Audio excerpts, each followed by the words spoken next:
Hello students, last class में हमने national income unit का लास्ट चैप्टर स्टार्ट किया था, चैप्टर नंबर 4, जिसका नाम था मेजरमेंट ऑफ नेशनल इनकम। यहाँ पे हमने काफ़ी सारी बातें डिस्कस की थी। एक बार मैं उन सब बातों को रिकॉल करा देता हूँ, रिवीजन करवा देता हूँ और फिर हम आज की न्यू बातें स्टार्ट करेंगे, आज का न्यू डिस्कशन स्टार्ट करेंगे। तो देखते हैं भाई, सबसे पहले हमने क्या पढ़ा था। सबसे पहले हमने यहाँ पे पढ़ा था कि किसी भी इकोनॉमी में जो इनकम है वो किस तरीके से सर्कुलेट करती है। सर्कुलर फ्लो ऑफ इनकम हमने यहाँ पे पढ़ा था 2 सेक्टर इकोनॉमी के अंदर। तो भाई यहाँ पे 3 फेसेस में इनकम फ्लोट करती है। सबसे पहले हमारे पास यहाँ पे आता है प्रोडक्शन फेस, उसके बाद आता है इनकम फेस और उसके बाद आता है एक्सपेंडिचर फेस। इन तीनों फेसेस को मैंने डिटेल में आपको लास्ट क्लास में एक्सप्लेन करके दिया था। एक बार मैं दोबारा से बता देता हूँ कि भाई सबसे पहले प्रोडक्शन फेस में गुड्स एंड सर्विसेज प्रोड्यूस की जाती हैं फर्म्स के द्वारा। गुड्स एंड सर्विसेज प्रोड्यूस करने के लिए ये जो फर्म्स हैं ये फैक्टर सर्विसेज लेती हैं किन से? हाउस होल्ड्स से, और बदले में हाउस होल्ड्स को फैक्टर पेमेंट करनी पड़ती है, जिसको फैक्टर इनकम भी कह सकते हैं, मैंने बताया था। तो इसका मतलब प्रोडक्शन फेस में गुड्स एंड सर्विसेज प्रोड्यूस किए जाएंगे और फैक्टर ऑफ प्रोडक्शन का यहाँ पे जो है यूज़ किया जाएगा और बदले में हाउस होल्ड्स को जो है फैक्टर इनकम पे की जाएगी। उसके बाद हाउस होल्ड्स के पास जब वो फैक्टर इनकम अवेलेबल हो जाएगी तो हाउस होल्ड्स उस इनकम को स्पेंड करेंगे गुड्स एंड सर्विसेज खरीदने के लिए। तो इस तरीके से ये इनकम जो है वो फ्लोट होती है इकोनॉमी के अंदर, सर्कुलेट होती है, घूमती है। ठीक है, तो सर्कुलर फ्लो ऑफ इनकम में 3 फेसेस थे और यही कारण है कि नेशनल इनकम कैलकुलेट करने के भी 3 मेथड्स हमारे पास अवेलेबल हैं। Value added method, income method and expenditure method हमने पढ़ा था। मैंने आपको बताया था तीनों ही मेथड से आंसर सेम आएगा, चाहे आप कोई भी मेथड यूज़ कीजिए। इंडिया में जो नेशनल इनकम कैलकुलेट करने का काम है वो किसको इंटरेस्टेड है? तो भाई ये काम सेंट्रल स्टैटिस्टिकल ऑर्गेनाइजेशन को सौंपा गया है, CSO। ठीक है, ये मल्टीपल चॉइस क्वेश्चन में आपको पूछा जा सकता है, तो आप इस पर अच्छे से फोकस करना। आगे हमने यहाँ पे वैल्यू एडिड मेथड का डिस्कशन स्टार्ट किया था। यहाँ पे हमने क्या क्या बातें पढ़ी थी एक बार देखते हैं। हमने यहाँ पे सबसे पहले एक एग्जाम्पल समझा था। एग्जाम्पल क्या था? एग्जाम्पल में हमने देखा कि एक बेकर था जो कि फ्लोर को यूज़ करके ब्रेड बनाने वाला था। बेकर जो है वो फ्लोर, आटे को यूज़ करके ब्रेड प्रोड्यूस करने वाला था। यहाँ पे बेकर जो था इसने मिलर से 500 रुपीज़ का इनपुट खरीदा था, जो कि फ्लोर खरीदा उसने। ठीक है, इंटरमीडिएट गुड्स यहाँ पे हमने इसको नाम दिया था। और उसके बाद उसने प्रोडक्शन प्रोसेस उस पर किया उस फ्लोर के ऊपर और ब्रेड बना दी। और उस ब्रेड का जो सेलिंग प्राइस था वो कितना उसने डिसाइड किया? 700 रुपीज़ उसने डिसाइड किया। तो इस एग्जाम्पल के अंदर क्या क्या हुआ? इस एग्जाम्पल में बेकर ने फ्लोर को यूज़ करके ब्रेड कन्वर्ट कर दिया और वो जो फ्लोर उसने खरीदा, फ्लोर उसने मिलर से खरीदा था 500 का, और अब जो ब्रेड उसने बनाई वो 700 में आगे बेचेगा।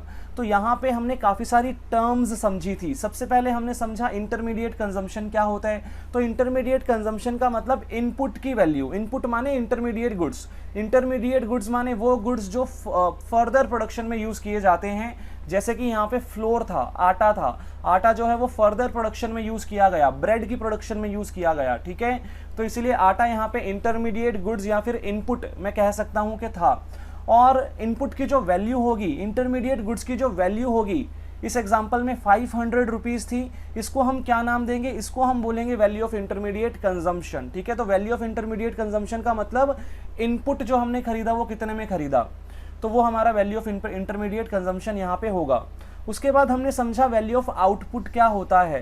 तो भाई जो हमने फाइनल गुड्स बनाया, ब्रेड जो हमने बनाई, ब्रेड का सेलिंग प्राइस क्या था? 700 रुपीज़। तो यही हमारा वैल्यू ऑफ आउटपुट है। तो फाइनल गुड्स का जो सेलिंग प्राइस होगा वही हमारा वैल्यू ऑफ आउटपुट होगा। हालांकि आगे जाके मैंने कुछ और बातें भी इसमें ऐड की थी, चेंज इन स्टॉक वगैरह भी मैंने आपको बताया था और कुछ अल्टरनेटिव फॉर्मूला भी बताया था, अभी मैं डिस्कस करूँगा आपके साथ। इसके बाद हमने समझा कि भाई वैल्यू एडिड का मीनिंग क्या होता है। तो वैल्यू एडिड का मीनिंग क्या होता है भाई? Value of output minus intermediate consumption. ठीक है, ये फॉर्मूला हमने यहाँ पे पढ़ा था कि वैल्यू एडिड कैसे निकलेगा। Value of output minus intermediate consumption, इस एग्जांपल में 700 माइनस 500 इक्वल्स टू 200 जो है वो वैल्यू एडिड बाय बेकर थी। ठीक है, बेकर ने 200 की वैल्यू का एडिशन किया था ब्रेड बनाते समय। तो यहाँ पे 200 रुपीज़ वैल्यू एडिड आ गया था। अगली बात हमने यहाँ पे ये पढ़ी थी कि हर प्रोडक्शन एंटरप्राइज के द्वारा इंडिविजुअली जितना भी वैल्यू एडिशन किया जाएगा उसको हम GVA एट MP बोलेंगे, gross value added eight market price का नाम देंगे। ठीक है जी। तो इस एग्जाम्पल में बेकर का GVA एट MP कितना था, 200 रुपीज़ था। अगर मैं एक इकोनॉमिक के अंदर जितने भी प्रोडक्शन एंटरप्राइजेज हैं उन सबका GVA एट MP ऐड कर दूं, उन सबका GVA एट MP ऐड कर दूं तो मेरे पास GDP एट MP आ जाएगा। ठीक है, gross domestic product at market price मेरे पास अवेलेबल हो जाएगा। तो ये सारी बातें हमने इस एग्जाम्पल में पढ़ी थी।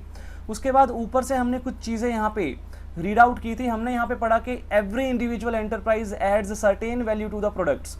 हर इंडिविजुअल एंटरप्राइज कुछ ना कुछ वैल्यू एडिशन करता है प्रोडक्ट बनाते समय। जैसे कि यहाँ पे जो बेकर था उसने क्या किया, फ्लोर खरीदा और फ्लोर में वैल्यू एडिशन किया 200 रुपीज़ का, तब जाके ब्रेड बनी। तो हर इंडिविजुअल एंटरप्राइज कुछ ना कुछ वैल्यू एडिशन करता है अपने प्रोडक्ट्स की मैन्युफैक्चरिंग करते समय, which it purchases from some other firm as intermediate good. तो ये जो वैल्यू एडिशन वो करता है ये किसी ना किसी कमोडिटी के अंदर वो करता है। फॉर एग्जांपल इस एग्जांपल के अंदर बेकर ने कौन सी वाली कमोडिटी में वैल्यू एडिशन किया, तो उसने फ्लोर में वैल्यू एडिशन किया। और फ्लोर उसने कहाँ से खरीदा, फ्लोर उसने किसी और फर्म से खरीदा था। फ्लोर उसका इंटरमीडिएट गुड्स था क्योंकि वो फर्दर प्रोडक्शन में यूज कर रहा है इसको। ठीक है जी, तो यही बात यहाँ पे लिखी गई है। अगली बात क्या है भाई, when value added by each and every individual firm is summed up we will get value of national income। अगर हर फर्म के द्वारा जितना जितना वैल्यू एडिशन किया गया है मैं उसको जोड़ दूं तो मेरे पास नेशनल इनकम आ जाएगा। यहाँ पे हमने ये भी पढ़ा कि वैल्यू एडेड मेथड के अल्टरनेटिव नेम्स हैं काफ़ी सारे। सामने मैंने आपको लिख के दिए हुए हैं, inventory method, net output method, industrial origin method, commodity service method. तो ये सारे नाम आपको याद होने चाहिए, आपके माइंड में होने चाहिए। उसके बाद हमने यहाँ पे पढ़ा वैल्यू एडेड का फॉर्मूला। तो value added equals to value of output minus intermediate consumption. तो ये आपको ऑलरेडी मेरे ख्याल से याद होगा। इसके बाद हमने क्या डिस्कशन किया, हमने यहाँ पे एक नोट पढ़ा था। नोट में हमने क्या पढ़ा, नोट में हमने ये पढ़ा कि भाई अगर हमें इंटरमीडिएट कंजम्पशन क्वेश्चन में एज इट इज़ गिवन है, इंटरमीडिएट कंजम्पशन हमें ऑलरेडी गिवन है, तो हमें इंपोर्ट को अलग से ऐड नहीं करना। लेकिन अगर हाँ स्पेसिफिकली मेंशन है कि भाई डोमेस्टिक परचेजेस हैं तो हमें इंपोर्ट को भी उसमें ऐड करना पड़ेगा। 3 केसेस हमने यहाँ पे लिए थे। केस नंबर 1 में देखो इंटरमीडिएट कंजम्पशन 1200 था और इंपोर्ट्स 300 अलग से दिया गया था। तो जब मैंने इंटरमीडिएट कंजम्पशन की वैल्यू निकाली तो इंटरमीडिएट कंजम्पशन 1200 ही लिया मैंने। ठीक है, मतलब मैंने यही वाला अमाउंट ले लिया क्योंकि डायरेक्टली मुझे इंटरमीडिएट कंजम्पशन गिवन था तो मैंने इंपोर्ट्स को ऐड नहीं किया। Imports are already included in intermediate consumption, ऐसी एजम्पशन यहाँ पे हम लेंगे।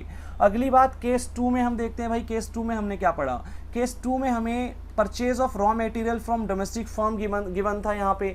अब रॉ मटेरियल हमारा इनपुट होता है, इंटरमीडिएट गुड्स होता है, ये आपको ऑलरेडी पता है। ठीक है, raw material equals to input और इक्वल्स टू इंटरमीडिएट कंजम्पशन। और यहाँ पे हमें मेंशन है कि भाई ये जो रॉ मटेरियल हमने खरीदा ये डोमेस्टिक फर्म से खरीदा।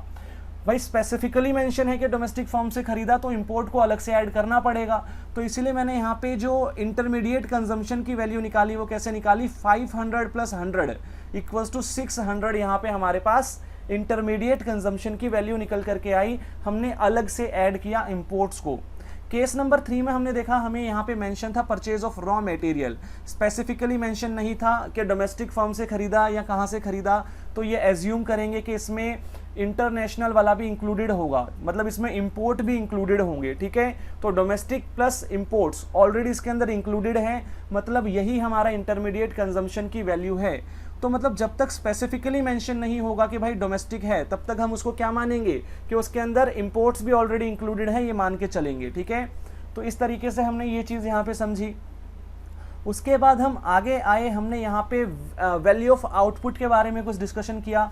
हमने यहाँ पे पढ़ा कि भाई जो वैल्यू ऑफ आउटपुट है वो किस तरीके से हमें निकालनी है।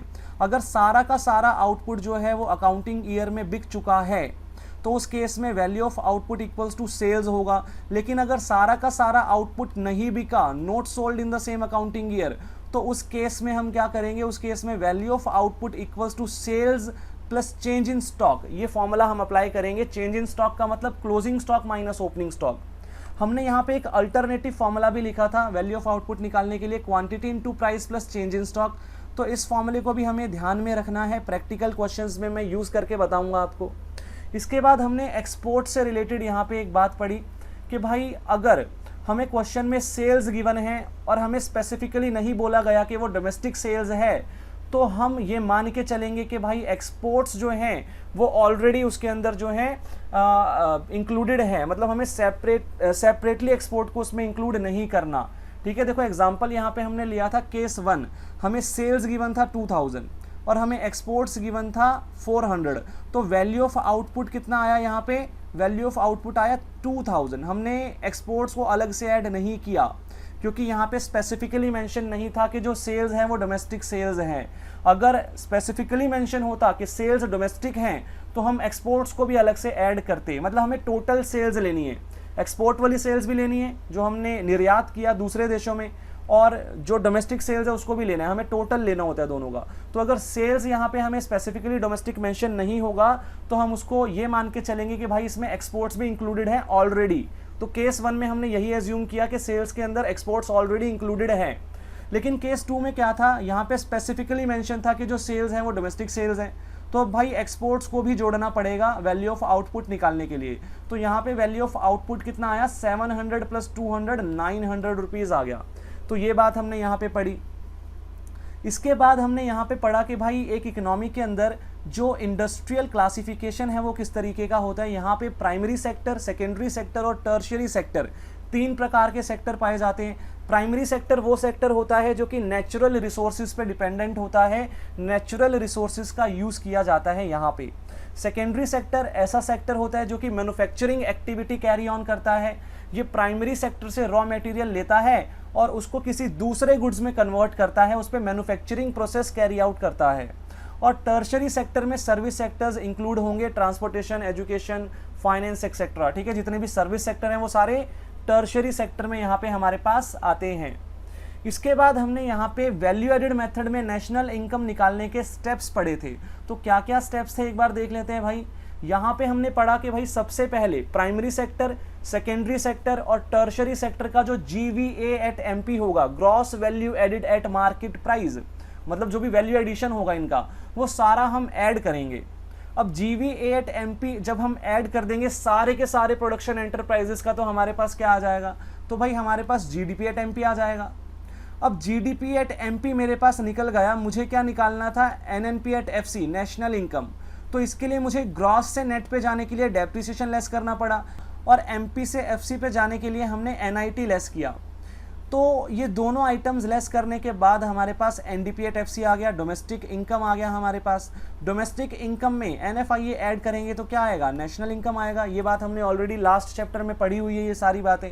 ठीक है, तो ये हमारा पूरा प्रोसेस था वैल्यू एडेड मेथड में नेशनल इनकम निकालने का, और इतनी ही बातें हमने बस लास्ट क्लास में डिस्कस की थी। चलिए जी आगे बढ़ते हैं। आगे अब अगला टॉपिक हमारे पास आता है precautions of value added method. Precautions का मतलब यहाँ पे होता है सावधानी, मतलब वैल्यू एडेड मेथड अप्लाई करते समय मुझे क्या क्या सावधानियाँ बरतनी पड़ेगी। ये जो क्वेश्चन है ये प्रैक्टिकली तो एग्ज़ाम में अप्लाई होगा ही होगा, प्रैक्टिकल क्वेश्चंस में तो अप्लाई होगा ही होगा, लेकिन थ्योरेटिकली भी इसका बहुत ज़्यादा रेलेवेंस है। डायरेक्टली पूछा जाता है पेपर में what are the precautions of value added method. जब ये चैप्टर मैं आपको कंप्लीट करवा दूंगा तो मैं आपको स्पेसिफिकली लिस्ट बनवा दूंगा क्वेश्चंस की जो जो पेपर में थ्योरेटिकली पूछे जा सकते हैं, क्योंकि काफ़ी सारी थ्योरी ऐसी है जो कि प्रैक्टिकल ओरिएंटेड है, पेपर में थियोरी में नहीं आएगी, मतलब वो जो सिर्फ प्रैक्टिकल क्वेश्चंस से रिलेटेड थ्योरी है। ठीक है, तो मैं आपको स्पेसिफिकली चैप्टर एंड होने पे ये बताऊंगा कि कौन कौन सी प्योर थ्योरी इस चैप्टर में है और उसको हमें याद करना पड़ेगा फिर। ठीक है, तो अभी के लिए तो भाई ये क्वेश्चन प्रैक्टिकली भी हमें काम आएगा और थ्योरेटिकली भी अलग से पूछा जा सकता है। तो देखते हैं भाई क्या क्या प्रिकॉशंस हमें लेने पड़ेंगे वैल्यू एडेड मेथड यूज़ करते समय। तो there are various precautions, the various precautions to be taken in value added method are. तो यहाँ पे कुछ प्रिकॉशंस मैंने लिखे हैं और 6 प्रिकॉशंस हमने यहाँ पे लिखे हैं, 6 पॉइंट्स हैं हमारे।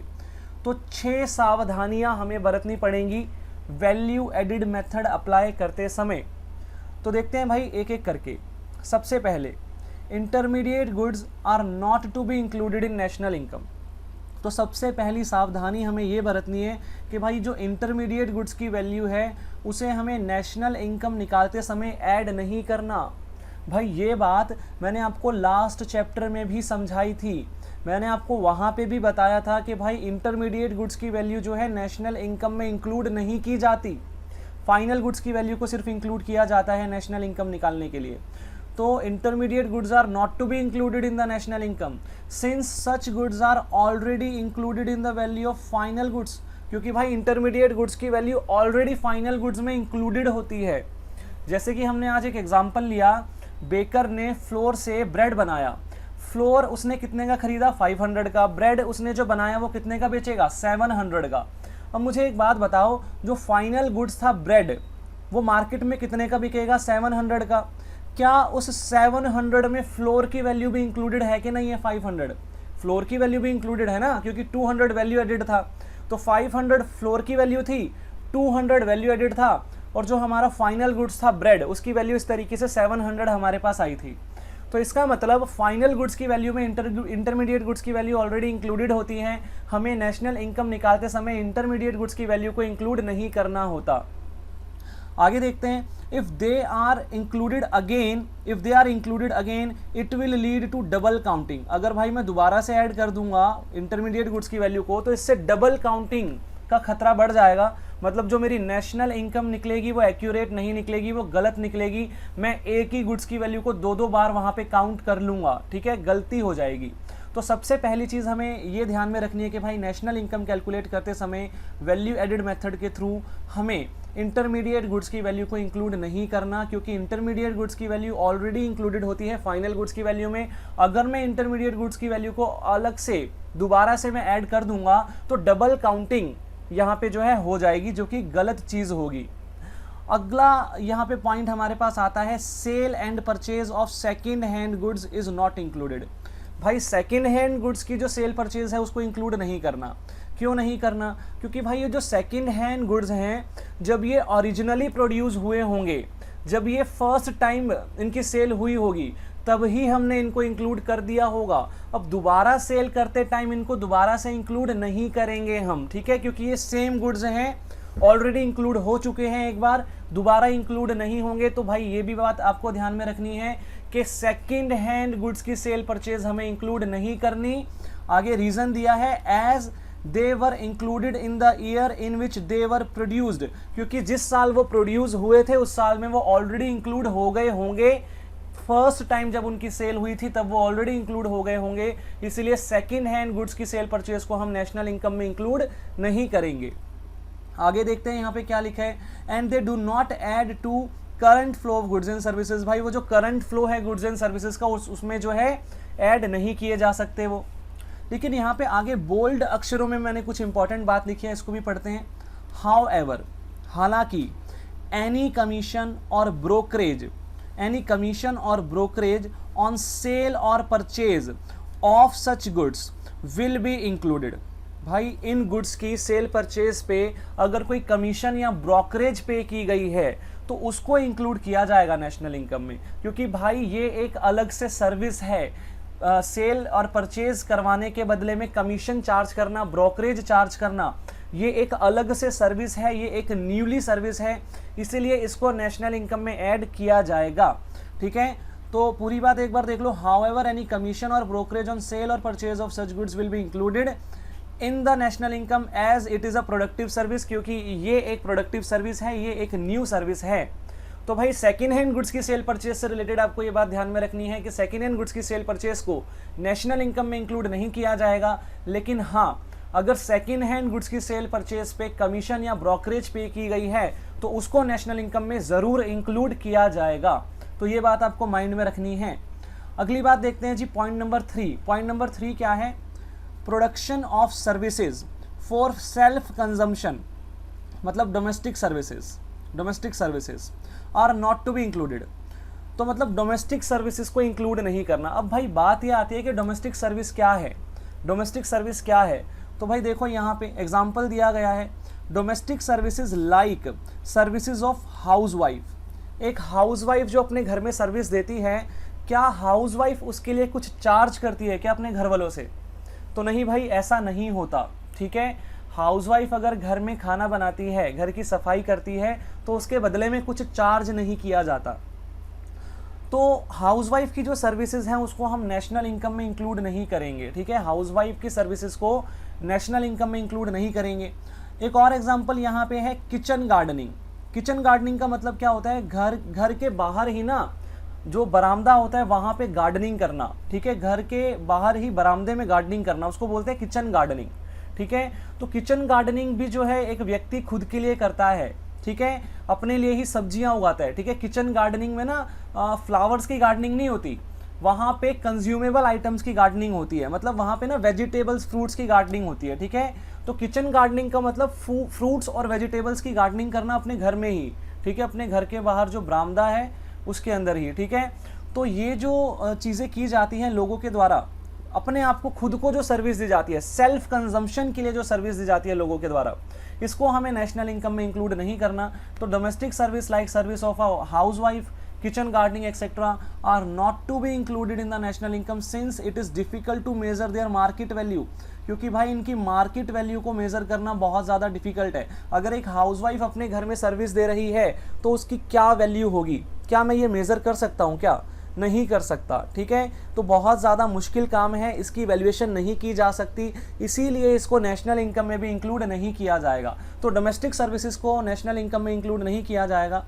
These services are produced and consumed at home, ये जो सर्विसेज हैं ये प्रोड्यूस की जाती हैं घर के अंदर ही, घर में ही कंज्यूम की जाती हैं। And never enter the market place, और ये मार्केट प्लेस में कभी एंटर नहीं करती। And are termed as non market transactions, और इसको नॉन मार्केट ट्रांजेक्शन्स भी कहा जाता है। तो आपको ये भी बात ध्यान में रखनी है कि भाई ये जो सेल्फ कंजम्पशन वाली सर्विसेज हैं डोमेस्टिक सर्विसेज, इसको नॉन मार्केट ट्रांजेक्शन के नाम से भी जाना जाता है। अब यहाँ पे एक नोट मैंने लिखा है, इस नोट पे थोड़ा सा ध्यान देंगे। नोट में हमने क्या लिखा, it must be noted that paid services like service of maids, ठीक है, जो मेड्स की सर्विस होती हैं, जो मेड्स की सर्विस होती है, ड्राइवर्स की सर्विस होती है, प्राइवेट ट्यूटर्स की सर्विस होती है जो घर घर जाके ट्यूशन्स देते हैं, ठीक है, होम ट्यूशन्स, ठीक है। तो इनकी जो सर्विस है उसके बारे में यहाँ पे बात की गई है, etcetera should be included in the national income. हाँ, अब हालांकि ये जो सर्विस है ये भी घर पे ही दी जा रही है, ठीक है, ये भी डोमेस्टिक घर पे दी जा रही है, बट इसके लिए ना पैसा चार्ज किया जाता है, इसके लिए पैसा चार्ज किया जाता है। तो ये जो है ये नेशनल इनकम में इंक्लूड होंगी। हाउसवाइफ अगर घर की सफाई करेगी तो वो जो सर्विस है वो नेशनल इनकम में इंक्लूड नहीं होगी, लेकिन अगर एक मेड घर की सफाई करेगी तो उस मेड की जो सर्विस है वो नेशनल इनकम में इंक्लूड होगी, ठीक है। तो ये बात आपको ध्यान में रखनी है। तो अब तक हमने 3 पॉइंट्स पढ़े।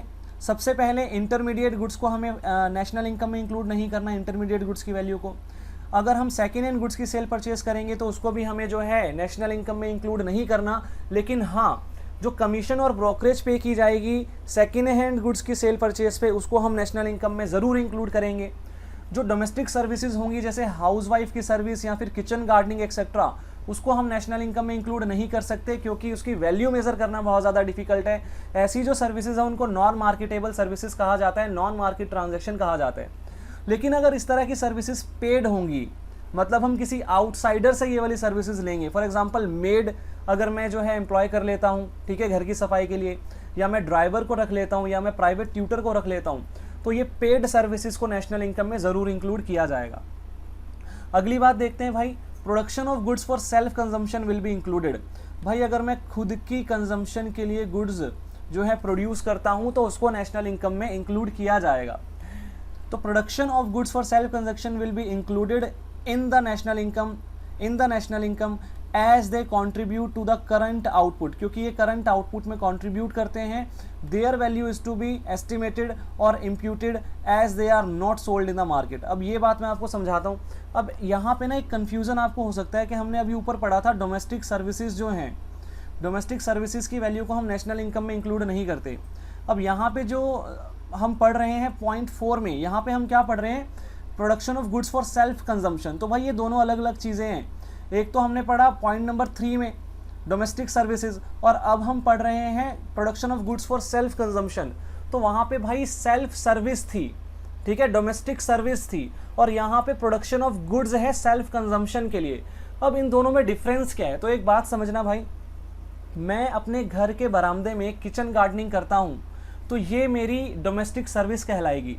लेकिन लेकिन अगर मैं अपने खेतों में फल उगा रहा हूँ, अगर मैं अपने खेतों में सब्जियाँ उगा रहा हूँ और उन सब्जियों में से मैं कुछ सब्जियाँ अपने लिए निकाल लेता हूँ, तो फिर वो production of goods for self consumption हो जाएगा। ठीक है, इसका मतलब मैं उन गुड्स में से कुछ गुड्स जो हैं वो बाहर भी बेचूंगा, मार्केट में भी बेचूंगा, ठीक है, और कुछ मैं अपने पास रख लूँगा। तो इसका मतलब ये स्पेसिफिकली डोमेस्टिक सर्विस नहीं है, यहाँ पे मैं वही काम दूसरों के लिए भी कर रहा हूँ और उसी में से मैं कुछ आउटपुट अपने लिए बचा के रख लेता हूँ। ठीक है, तो ये दोनों अलग अलग चीज़ें हैं। तो यहाँ पे हमें फोर्थ पॉइंट में ये कहा गया कि सेल्फ कंजम्पशन के लिए अगर आप गुड्स को विड्रॉ कर लेते हैं अपने आउटपुट में से तो उसको नेशनल इनकम में इंक्लूड किया जाएगा। अब बात यह है कि उसकी वैल्यू कैसे हम फाइंड आउट करेंगे, उसकी वैल्यू कैसे आएगी। तो भाई इस केस में हम उसकी एस्टिमेटेड वैल्यू लेंगे, क्योंकि हमने वो जो आउटपुट निकाला हमने उसके लिए पे तो नहीं किया, तो मार्केट में जो एस्टिमेटेड वैल्यू, जो उसका मार्केट वैल्यू चल रही होगी, वो वैल्यू हम यहाँ पे लेके चलेंगे। इम्प्यूटेड वैल्यू या एस्टिमेटेड वैल्यू का यही मतलब होता है। ठीक है, तो सेल्फ कंजम्पशन वाले जो गुड्स होंगे, जो गुड्स हमने सेल्फ कंजम्पशन के लिए विड्रॉ कर लिया है आउटपुट में से, उनकी एस्टिमेटेड वैल्यू जो होगी, उनकी जो इम्प्यूटेड वैल्यू होगी, ठीक है, इम्प्यूटेड का मतलब भी एस्टिमेटेड ही होता है, तो उसको हम जो है नेशनल इनकम में ज़रूर इंक्लूड करेंगे। अगली बात देखते हैं यहाँ पे क्या है, imputed value of owner occupied houses should be included. Imputed value of owner occupied houses should be included. अब देखो भाई इसकी एक्सप्लेनेशन पढ़ो। People who live in their own houses do not pay any rent. भाई जो लोग अपने खुद के घर में रहते हैं, क्या कोई वो रेंट पे करते हैं? नहीं करते ना भाई। अगर मैं अपने खुद के घर में रह रहा हूँ तो मैं रेंट थोड़ी ना पे करूँगा। तो यही बात यहाँ पे लिखी हुई है कि भाई people who live in their own houses do not pay any rent but they enjoy housing services similar to those people who stay in rented houses. लेकिन भाई वो सेम हाउसिंग सर्विसेज इंजॉय कर रहे हैं, सेम हाउसेज सर्विस इंजॉय कर रहे हैं जो कि रेंटेड हाउसेज में दूसरे लोग करते हैं। ठीक है, तो इसका मतलब भाई जो लोग अपने खुद के घर में रहते हैं वो बिना रेंट पे किए जो है वही सेम सर्विसेज इंजॉय कर रहे हैं जो कि दूसरे लोग रेंट पे करके करते हैं। Therefore value of such housing services is estimated, सबसे important word estimated, according to the market rent of the similar accommodation. Accommodation का मतलब होता है हाउस। तो भाई वो जो हमारे पास जो ओन्ड हाउस था, खुद का खरीदा हुआ घर था, उसका जो एस्टिमेटेड रेंट होगा ना, इम्प्यूटेड रेंट जो होगा, इम्प्यूटेड वैल्यू जो होगी उस रेंट की, एस्टिमेटेड वैल्यू जो होगी, जो भी मार्केट रेंट चल रहा होगा सेम अकोमोडेशन का, सिमिलर अकोमोडेशन का, सिमिलर हाउस का, वो जो है हम नेशनल इनकम में इंक्लूड करेंगे। तो such an estimated rent is known as imputed rent. तो वो जो एस्टिमेटेड रेंट है उसको हम क्या बोलते हैं? इम्प्यूटेड रेंट भी कहते हैं। तो दोबारा से एक बार बताता हूँ इस पॉइंट में हमने क्या पढ़ा। इस पॉइंट में हमने पढ़ा कि भाई कुछ लोग अपने खुद के घर में रहते हैं लेकिन वो सेम सर्विसेज एंजॉय करते हैं उन लोगों के जैसी जो रेंटेड हाउस में रहते हैं। मतलब रेंटेड हाउस में रहने वाले लोगों वाली ही सर्विसेज एक खुद के खरीदे हुए घर में भी हम एंजॉय करते हैं। तो भाई इस केस में जो व्यक्ति खुद के घर में रह रहा है वो एक तरीके से खुद को सर्विस दे रहा है। ठीक है, इम्प्यूटेड वैल्यू हम उसकी फाइंड आउट करेंगे, एस्टिमेटेड जो रेंट होगा उसका वो हम फाइंड आउट करेंगे और वो नेशनल इनकम में जो है इंक्लूड किया जाएगा। और लास्ट बात हमारे पास यहाँ पे 6th पॉइंट क्या आता है, देखो भाई, change in stock of goods या इन्वेंट्री एक ही बात है। Change in stock of goods will be included. तो ये बात तो मैंने ऊपर ही बता दी थी आपको। जो वैल्यू ऑफ आउटपुट हमने निकाला था वहाँ पे हमने पढ़ा कि अगर सारा का सारा output with in same accounting year नहीं बिकता तो हम चेंज इन स्टॉक को भी ऐड करते हैं वैल्यू ऑफ आउटपुट निकालते समय। तो इसका मतलब change in stock of goods will be included in national income. Net increase in the stock of inventories will be included in the national income as it is a part of capital formation, क्योंकि ये capital formation का part है। ठीक है, तो इसका मतलब भाई इसको भी मैं जो है नेशनल इनकम में इंक्लूड करूँगा, चेंज इन स्टॉक को भी मैं नेशनल इनकम में इंक्लूड करूँगा।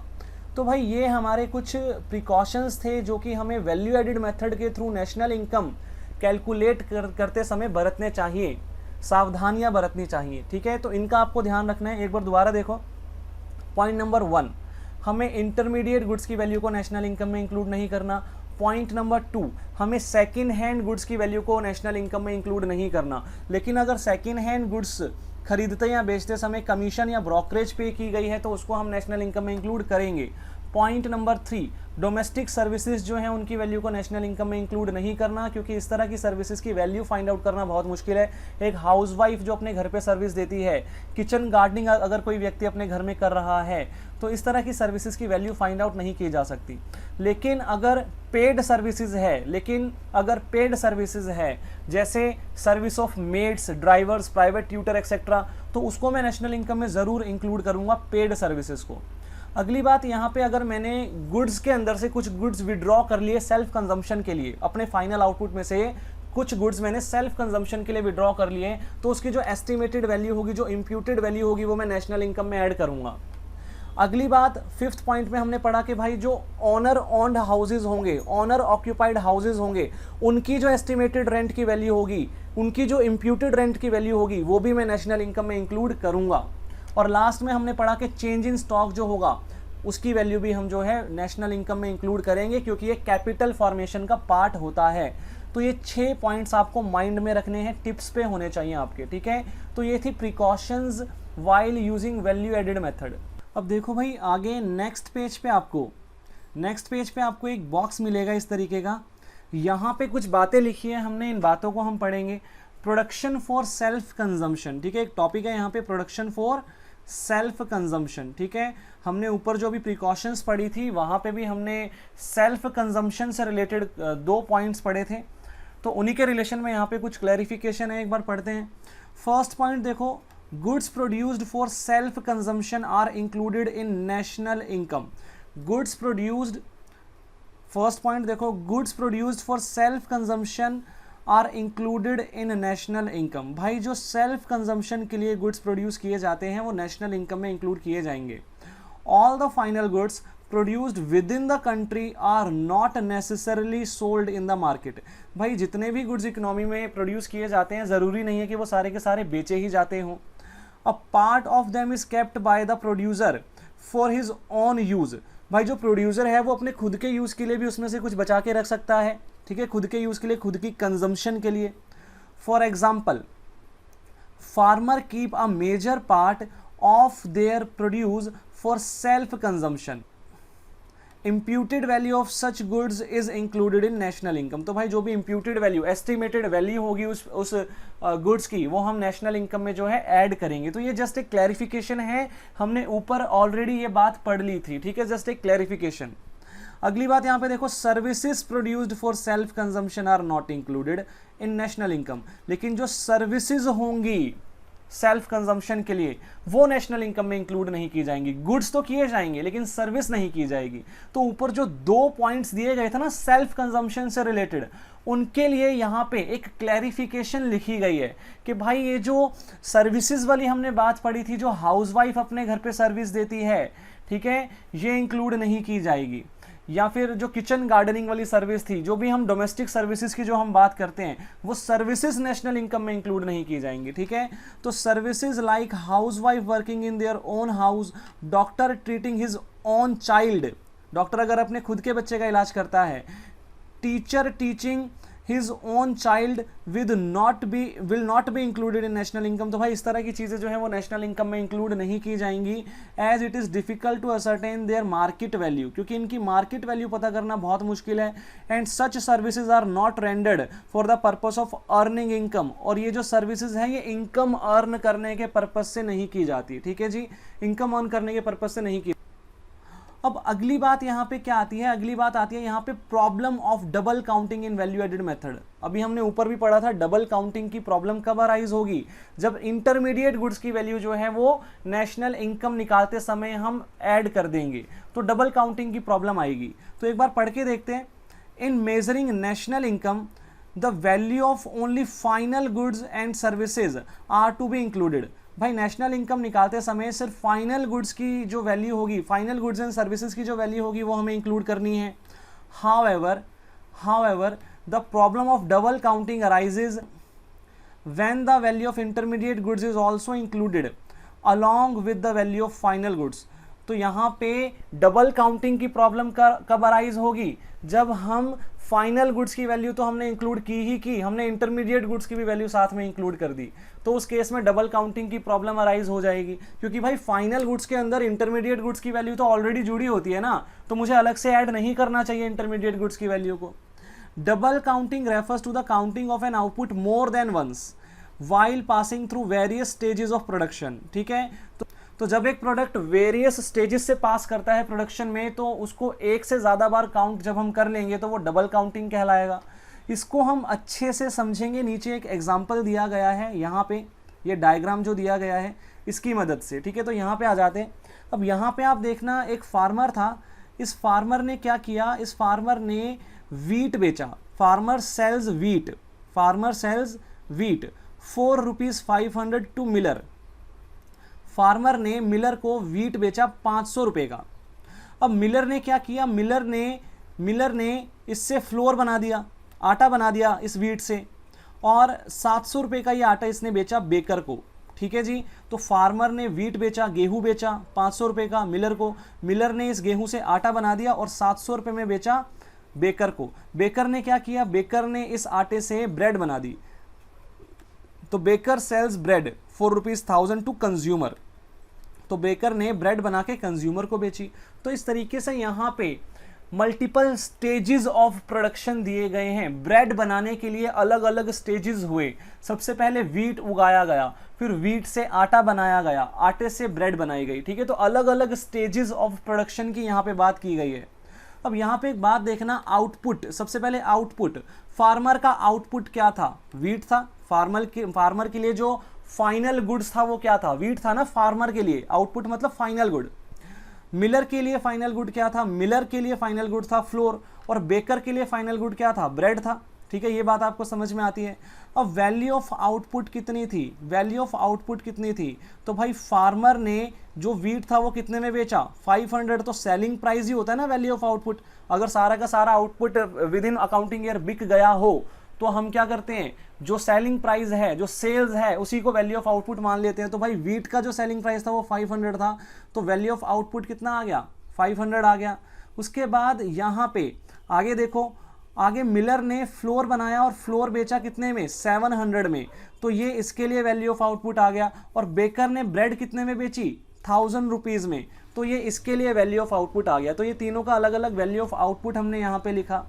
अगली बात, value of input, value of input, input माने इंटरमीडिएट गुड्स, इंटरमीडिएट गुड्स माने जो फर्दर प्रोडक्शन में यूज़ किए जाते हैं। अब यहाँ पे ये एज्यूम किया गया है कि फार्मर के लिए कोई भी इंटरमीडिएट गुड्स नहीं है, फार्मर के लिए यहाँ पे कोई भी इंटरमीडिएट गुड्स नहीं है, फार्मर के लिए कोई भी यहाँ पे इंटरमीडिएट गुड्स नहीं है। ठीक है जी, क्योंकि फार्मर ने किसी से भी सर्विसेज नहीं ली, देखो किसी से भी कोई गुड्स खरीदे नहीं है। देखो मिलर ने फार्मर से खरीदा वीट, बेकर ने मिलर से खरीदा फ्लोर। ठीक है, तो यहाँ पे बेकर के लिए भी इंटरमीडिएट गुड्स है, मिलर के लिए भी इंटरमीडिएट गुड्स है, बट फार्मर ने कुछ भी नहीं खरीदा किसी से। तो यहाँ पे ये एजम्पशन ली गई है कि भाई फार्मर के लिए कोई भी इंटरमीडिएट गुड्स नहीं है, तो इसलिए इसका वैल्यू ऑफ इनपुट यहाँ पे हमने 0 एज्यूम कर लिया। ठीक है, एजम्पशन है ये सिर्फ। वैसे रियल लाइफ में तो भाई उसने भी जो है बीज खरीदे होंगे वीट उगाने के लिए। ठीक है, तो उसका भी इंटरमीडिएट गुड्स होगा, बट यहाँ पे हम एजम्पशन ले रहे हैं कि भाई उसका कोई इंटरमीडिएट गुड नहीं है।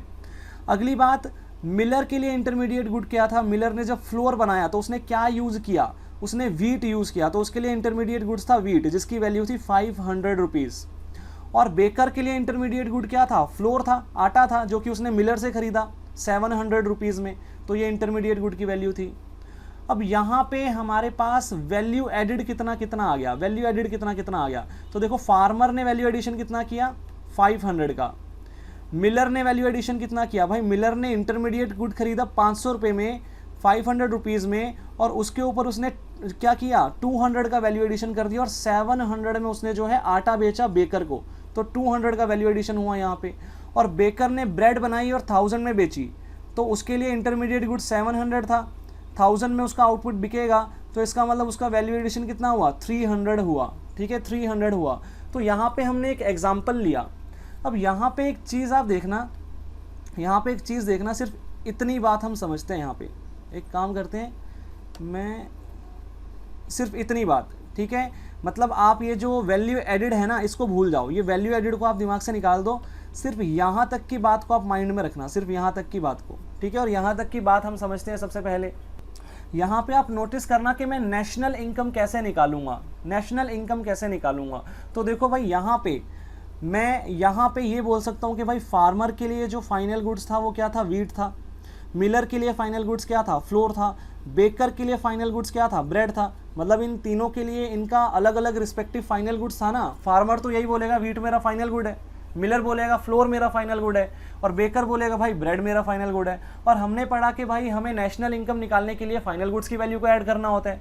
और फाइनल गुड्स की वैल्यू कितनी कितनी है, फार्मर की गुड्स की वैल्यू कितनी 500, मिलर की गुड्स की वैल्यू कितनी 700, बेकर के गुड्स की वैल्यू कितनी है 1000। अगर मैं तीनों को जोड़ दूँ तो कितना आ जाएगा 2200 आ जाएगा। बट ये मैंने गलत कर दिया। गलत कैसे कर दिया, क्योंकि भाई अल्टीमेटली अगर देखा जाए ना तो फाइनल गुड तो हमारा ब्रेड था, ब्रेड था।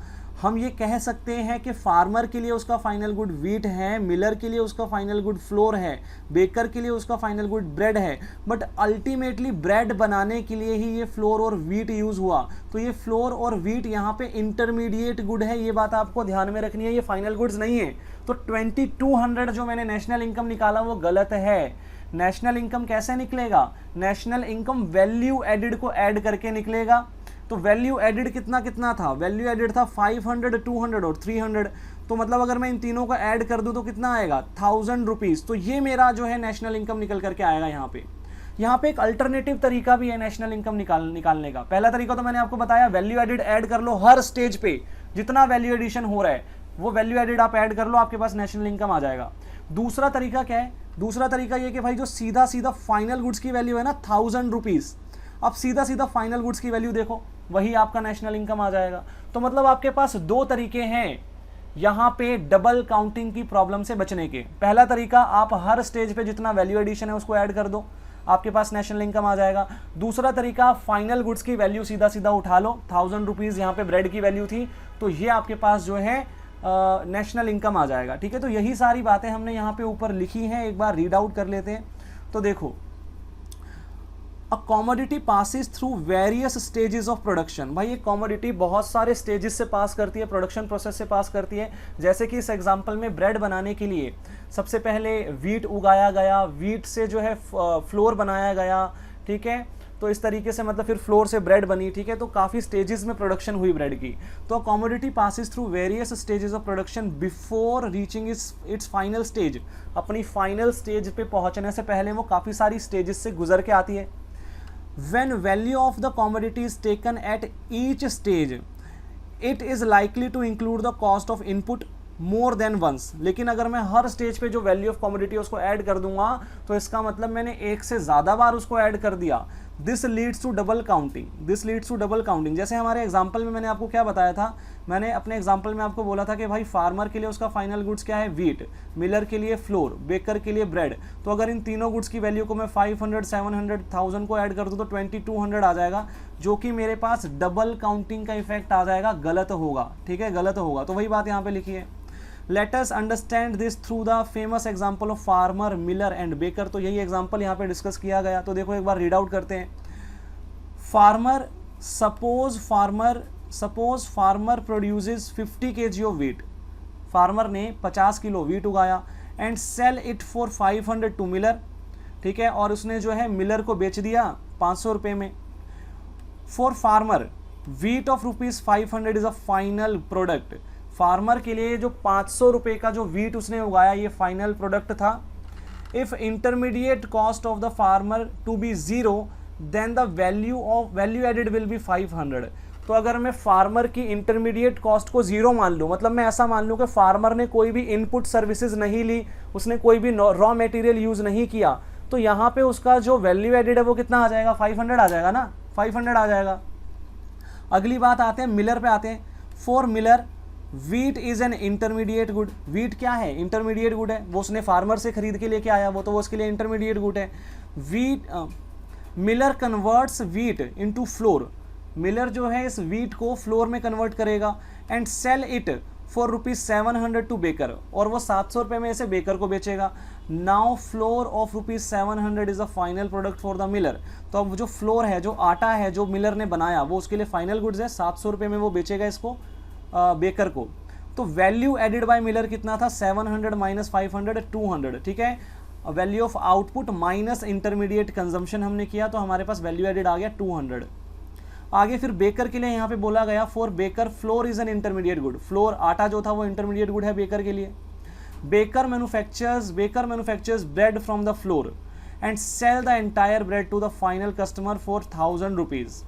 Bread of ₹1000 is a final product for the baker. Bread जो है वो फाइनल प्रोडक्ट है बेकर के लिए, इसके लिए वैल्यू एडिशन कितना हुआ, वैल्यू एडिशन यहाँ पे हुआ 300। वैल्यू ऑफ आउटपुट यहाँ पे 1000 रुपीज़ था बेकर के लिए और इंटरमीडिएट गुड्स की वैल्यू 700 लेस कर दी हमने, तो हमारे पास वैल्यू एडेड आ गया 300। ठीक है जी, आगे देखते हैं। ये डाटा हमने इस तरीके से टेबुलर फॉर्म में चार्ट में प्रेजेंट किया था और उसके बाद in the given example wheat is a final product for farmer, flour for miller, flour जो है वो फाइनल प्रोडक्ट था मिलर के लिए, and bread for baker. As a general practice every producer treat his commodity as final output. हर producer अपनी commodity को अपने लिए फाइनल आउटपुट ही मानेगा ना।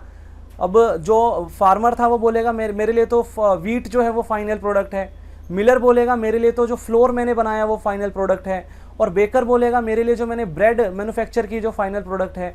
तो हर व्यक्ति अपने लिए जो वो गुड्स बना रहा है उसको फाइनल गुड्स मान के चलेगा। तो वो क्या करेगा, टोटल वैल्यू निकाल देगा इन सब की, फाइनल गुड्स की। 500 प्लस 700 प्लस 1000 मतलब 2000, 2200 रुपीज़, मतलब 2200 रुपीज़। तो यहाँ पे जो नेशनल इनकम है वो 2200 रुपीज़ निकल करके आ जाएगी, जो कि गलत हो जाएगा। क्यों? क्योंकि यहाँ पे डबल काउंटिंग हो गई। However, a careful examination revealed that each transaction contained value of intermediate goods. अगर आप ध्यान से देखेंगे तो आपको पता चलेगा हर ट्रांजैक्शन में इंटरमीडिएट गुड की वैल्यू इंक्लूड हो गई है। कैसे? तो ध्यान से देखो भाई, ये जो 700 था, ये वाला 700, इसमें 500 इंक्लूडेड है, ये वाला 500, और ये जो 1000 था ना, ये वाला 1000, इसमें ये वाला 700 भी जुड़ा हुआ है और ये वाला 500 भी जुड़ा हुआ है। तो मतलब यहाँ पे डबल काउंटिंग हो गई। The value of wheat is included in the value of floor. जो 500 रुपये थे वो 700 रुपये में जुड़े हुए हैं। वैल्यू ऑफ व्हीट 500 रुपये थी, ये वैल्यू ऑफ फ्लोर में जुड़ी हुई है, 700 में ऐड हो रखी है ये। The value of floor is included in the value of bread. जो वैल्यू ऑफ फ्लोर है वो वैल्यू ऑफ ब्रेड में ऐड हो रखी है। ये जो 700 की वैल्यू है ये 1000 रुपीज़ में ऐड हो रखी है। ठीक है जी। As a result the value of wheat and flour are counted more than once. तो व्हीट और फ्लोर की वैल्यू को एक से ज़्यादा बार हमने यहाँ पे कैलकुलेट कर लिया। This causes the problem of double counting. इससे डबल काउंटिंग की प्रॉब्लम उत्पन्न हो गई। It leads to over estimation of the value of goods and services produced. इससे हमने ओवर एस्टिमेशन कर दिया गुड्स एंड सर्विसेज जो प्रोड्यूस हुए हैं उनका। In order to know the correct value of national income we must avoid this problem of double counting. तो हमें सही नेशनल इनकम का अमाउंट जानने के लिए ये जो डबल काउंटिंग की प्रॉब्लम है इसको सॉल्व करना पड़ेगा, अवॉइड करना पड़ेगा। अब आगे हम यहाँ पे यही पढ़ेंगे कि भाई डबल काउंटिंग की प्रॉब्लम को किस तरीके से सॉल्व किया जाए। तो यहाँ पे दो तरीके हैं। पहला तरीका, आप सीधा सीधा फाइनल आउटपुट मेथड को यूज़ करो, फाइनल गुड्स की वैल्यू को उठा लो सीधा सीधा। ये मैंने आपको बताया था यहाँ पे कि भाई सीधा सीधा हम ब्रेड की वैल्यू को ले सकते थे 1000 रुपीज़ को, हमारे फाइनल गुड्स की वैल्यू को।